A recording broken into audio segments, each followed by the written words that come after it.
하나 둘 셋. 하나 둘 셋. 하나 둘 셋.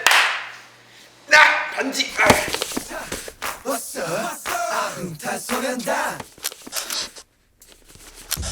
네 안녕하세요 구호실 지민입니다. 네 안녕하세요 고고실 비입니다. 다른 유닛보다 괜찮은 점. 다른 유닛 동갑이 없죠. 그러네. 다른 유닛은 동갑이 없네요. 네. 그리고 우리 같이 뭔가 자유롭다는 느낌을 뭔가 받기 힘드실 것 같은데요. 항상 즐거워 보이고 맑죠. 맑고 깨끗해. 저희가 살짝 괜찮은 것 같긴 해요. 혹시 뭐 다른 멤버들 점수 있나요? 저 이런 거는 100점이면은 저희는 30점을 얘기해줘야 저희 30점이 더 멋있는 거예요. 왜냐? 100점이 끝이거든요. 저희는 70점을 더 올라가야 이런 곡도 되니까. 30점이다 라는 거를 얘기를 해줘야 그 나중에 저희가 내는 곡도 정말 뭐 이보다 더 멋진 곡을 저희는 낼 수 있고요. 근데 이 얘기는 그러면 앞으로 저랑 뭔가 같이 해주시겠다 얘기. 당연하죠. 좀 해줘봐요. 좀 주세요. 맨날 준다 해놓고 안 줘.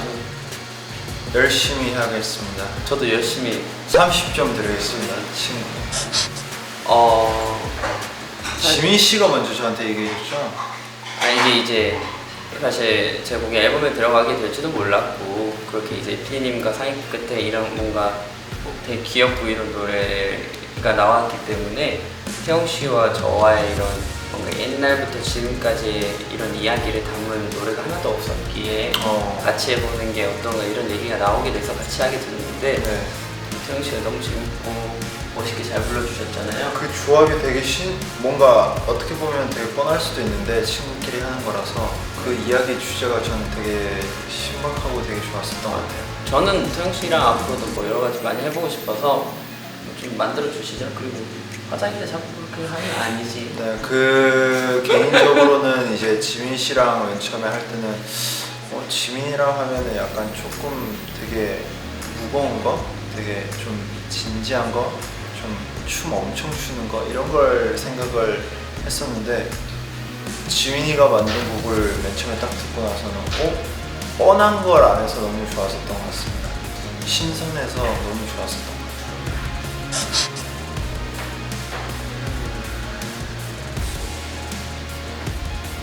다 정말 괜찮았는데 그 녹음을 하면서 약간 한계점을 뚫은 기분이어서 너무 좋았던 것 같아요.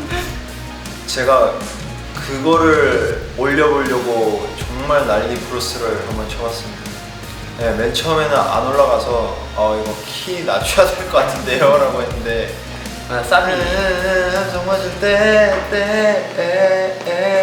영원히 향해 이거가 저는 정말 많이 힘들었거든요. 근데 맨 처음에는 안 올라가던 게 정말 오기가 발동해서 내가 이거 기필코 올린다 해서 이제 많은 연습 끝에 올려서 녹음을 했던 그런 기억이 있네요.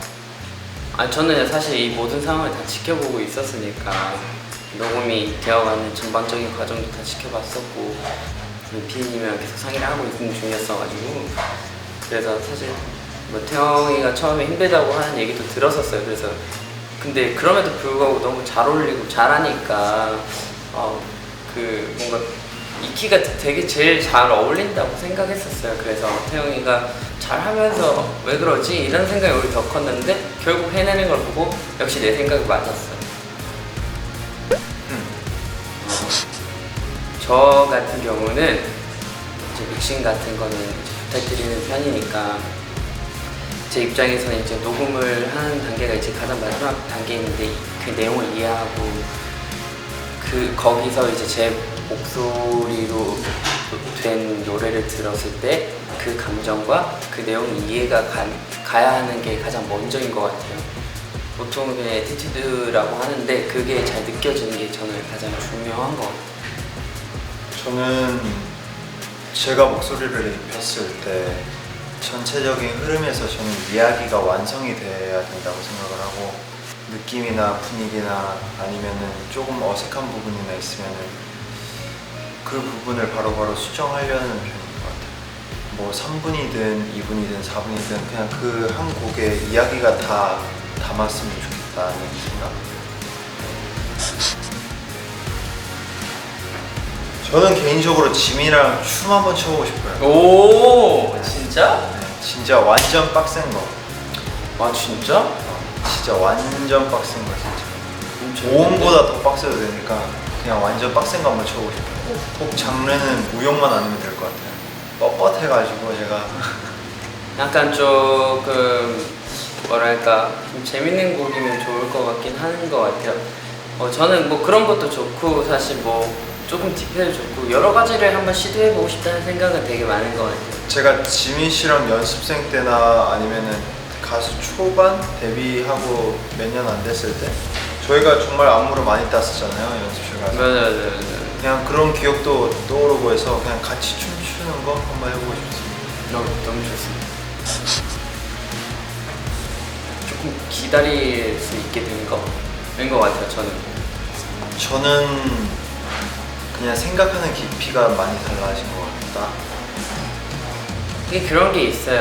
뭐 모두가 알겠지만 친구라서 더 약간 먼저 이제 내 의견을 제시하게 되고 굽히지 않게 되고 그런 면들이 있는데 이게 저 친구가 무슨 행동을 하는지 무슨 생각을 하는지 무슨 생각으로 이 얘기를 하게 됐는지 조금 기다릴 수 있게 되는 것 같아요. 조금 오래 같이 있다 보니까.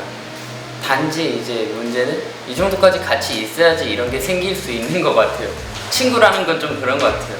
저희는 아직도 쌓아야 될 게 더 많고 배워야 될 게 더 많기 때문에 더 많이 변할 수 있을 것 같다는 생각이 있어요. 먼저 얘기해 주실래요? 전 지민 씨의 새끼손가락이 조금 더 커졌다고 생각합니다. 그렇군요. 9년 전보다. 옛날에는 정말 약간 귀여웠는데 지금은 되게 성장 많이 했어요. 지민이의 볼이 없어졌습니다, 여러분. 지민이의 볼 어디 갔나요? 대영이는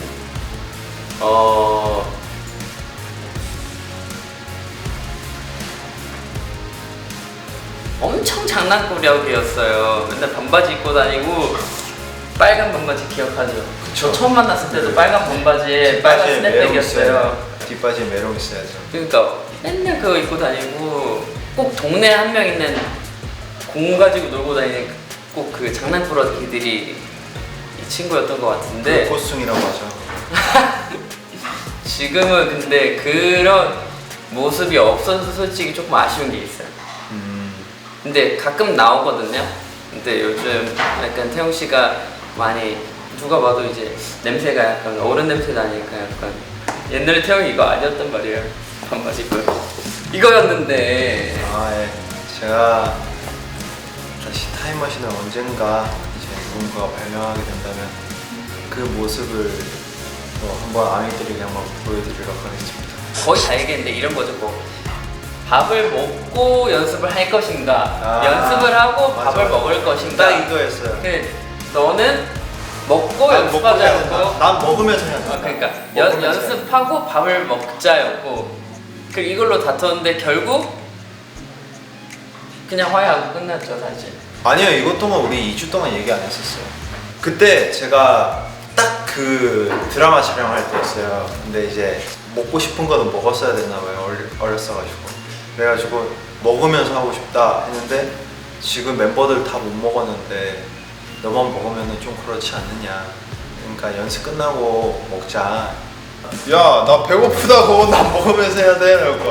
야, 별로 안 할 거 그냥 끝나고 먹어 이거였어요. 그래가지고 예민해져서 저희가 그때 저희도 좀 예민했었어요. 멤버들 전체 다. 다른 사람도 예민하니까 나가서 써! 해가지고 예. 대답도 안 했어요. 맞아 대답 나가고 똑같은 얘기 반복하다가 야 너 다시 내려와! 이러면서 내려갔다가 동그랗게 앉아서 얘기하다가 결국 저하고 슈가랑 나갔죠. 술 마시러. 네. 나가고 그리고 제가 취해서 우리 그때 기억나요? 뒤에 공원에서 둘이 다시 만나가지고 얘기하다가 제가 막 취해가지고 태영아 이거 아니다. 저거 영상 아직까지 있어요. 영상 있어요? 영상에 이게 얘도 진짜 잠깐만 네 이러면 안 돼. 저 아직까지 있습니다. 근데 영상. 진짜 웃긴 게 우리가 싸웠는데 술 먹고 기분 안 좋아져서 왔는데 네 이러면 안 된다 이러는데 그거 영상으로 찍고 있는 애가 얘요. 네 이러면 안 된다. 저 근데 맞는 저 그때 쓴 곡이 넷이에요. 진짜? 나 그때 쓴 곡. 내가 너랑 그 공원 가서 썼다고 했던 거 있잖아. 그게 넷이야? 넷이. 이거 그게 새벽 그때가 새벽 4시라 썼어. 4시 반인가 4시인가. 그런 비하인드 스토리 만두 사건 덕분에 친구와 넷이가 나오게 됐습니다. 와 이거 그때 진짜 그것 때문에 저 4시 만들어졌었어요. 네 이러면 안 된다 태영 한참 사투리 쓸 때 태영아 그 브릿지 부분 가사가 너무 네 새끼 손가락처럼 울리며 이거 있잖아. 넌 변했다면서 왜 안 변했다고 부르냐. 근데 진짜 어이가 없네. 진짜 고영이죠. 뭔 말도 안 돼. 아는 거 다 나오지 마. 뭐야 그건 진짜 고영. 어쨌든 그 말이 너무 재밌었고 그리고 이제 내일부터 그냥 더 싸우지 말자고 하는 그런 내용들이 되게 좋았었던 것 같아요. 저는 우리 교복 차림이 기억나. 그 부분이요? 저는 이제 시작하는 우리 둘이 교복 입은 모습들이 저는 아직도 기억이 생생하게 남아가지고 그때는 같은 가족이 학교 같이 등교하는 기분. 집에서 계속 학교에 갔는데 그 숙소에서 학교 간다는 게 약간 되게 많이 저한테는 좀 많이 진짜 웃겼어요. 아침마다 맨날 태연아 일어나 태연아 일어나 태연아 일어나 결국 나 혼자 씻어요. 그리고 다시 깨워요. 태연아 일어나 가야 된다. 그래가지고 그거 막 열받아서 막 서로. 그리고 우리 어떤 날 일찍 일어난 날은 밥 식당 가서 먹고 왔어요. 식당 가서 먹고 왔어. 밥 먹고 출발하면 이제 숙소에서 기분이 깨운다고 안 좋아했던 게 그런 거 없어지고 버스 타고 또 이렇게 가요. 그리고 버스 타고 가잖아요. 같이 집에 와요. 같이 집에 오면은 무조건 맛 하나 늘려서 김자반 하나 사서. 맞아. 거기서 김자반 사서 집에 와서 그 먹거나, 햇반 그거 아니면 아니다. 식당 가서 먹거나. 밥솥도 우리 누가 밥 해가지고 밥은 잘했어. 그래가지고 그걸로 밥 해서 먹고. 뭐 맨날 말하는데요 뭐. 고생 많았습니다. 앞으로 잘 부탁드립니다. 네, 제가 고생 좀 했죠. 잘 부탁드립니다. 저희의 그런 인터뷰나 대화가 아미분들이 상상을 좀 뛰어넘으셨을 것 같은데 이게 어떻게 편집이 될지 모르겠는데 그래도 저희는 정말 솔직한 저희의 이야기를 전해드리려고 이렇게 그랬습니다. 뭔가 모르겠어요. 저희가 막 이런저런 얘기하고 옛날 얘기할 때 뭔가 되게 기분 좋게 그냥 들어주셨으면 좋겠어요. 그냥 친구들이랑 있는 그 흔한 일을 항상 저희도 겪고 있는 맞아요. 거라서 뭔가 내 옆에 친구들이 이런 것처럼 뭔가 저희도 되게 기분 좋게 받아들여 주셨으면 좋겠어요. 그냥 소년들끼리의 그냥 약간 편한 대화를 아미분들이 듣는 것처럼 아미도 어색해하진 않았으면 좋겠습니다. 그렇습니다. 항상 감사하고 사랑합니다. 사랑해요.